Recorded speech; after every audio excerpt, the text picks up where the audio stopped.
Hello, World Civ 104. Welcome to week 7. Sorry, I have been a little bit behind on getting the announcement out. As I mentioned last week, I am in the middle of moving, and it should be happening basically next week. A 14-hour drive. Actually, I might be making 2 drives. So I'll spend a lot of time on the road next week. But having said that, I've been catching up on most of the grading. I just have a little bit to finish up with. I just need to remind all of you, I shouldn't have to, but here I am. On the papers, I have made clear many times the minimum requirement. Dates for time periods covering the subject matter you're talking about. Only using sources from the week's module, and the works cited put within the in the paper in parentheses in the way I showed in my early announcement. Most of you have this down okay, but every once in a while this is still not happening. It's an automatic 0 if those 3 principles are violated. When I first look at a paper, I immediately look for dates and the parentheses of the works cited, and then I read. And if I don't see the works cited and the dates, I just put a 0. I'm still trying to write to some of you to try to help you fix that, because I don't like giving you a 0 when you maybe wrote a great paper, but these things have to be in a college paper. So please make this the last time that I have this discussion. Okay.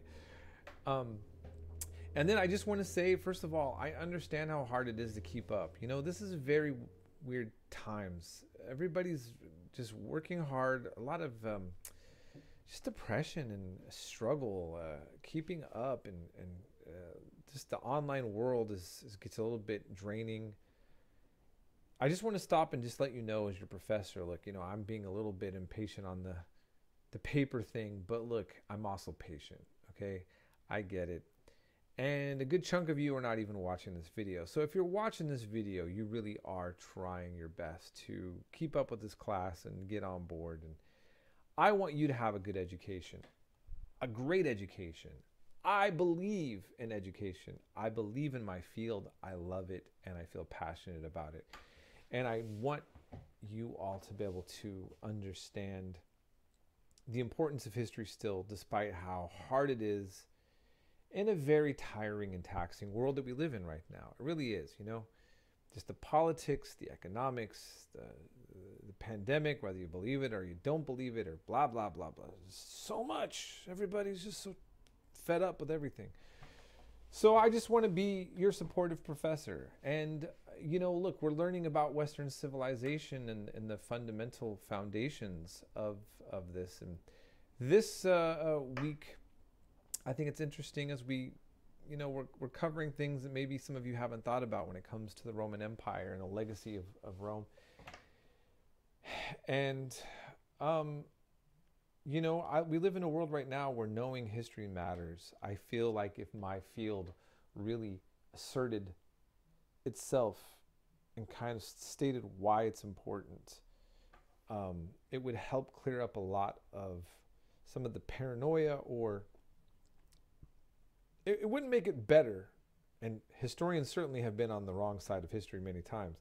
But the bottom line is that when we understand the world better and where things come from and how it works, it's just a better place. And, you know, just be careful about fact-checking things too. So I have friends from the left and the right. They hear something anecdotally, or they see something on the internet, and they say, this word actually means this, and if you say this, this means this, or this started because of this and that and that and that. And then what ends up happening is that you're just putting fake news. There is a way to research things and find out if something is factual. And it's interesting, you know, I had a student accuse me of conspiracy theories and false information, basically because I was trying to debunk certain conspiracy theories or false information. And so information now is very politicized, right? And it's a tricky time. But the bottom line is what I'm trying to say is, don't give up.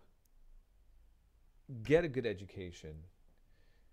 And when you're getting this good education, you are a part of a process of human history. You know, you are engaging with this collective human experience, and you are enriching your life. And there's much that you can enjoy.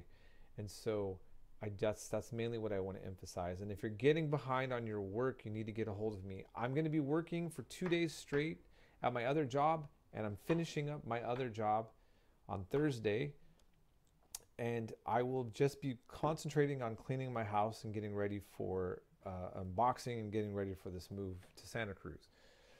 I've loved living in Portland. I'm moving for a relationship, and you know, I'm not fleeing Portland. It's got a lot of problems. The news shows Portland having a lot of drama, and it is. But you know, my daughter lives up here, and I have close friends, and I also have family that's in the Central Valley. And you know, there's that saying, wherever you go, there you are.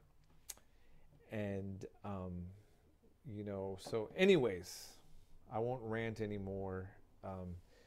I just want to touch base with you all, and please be in contact with me if we need to fix anything. I will communicate well with you.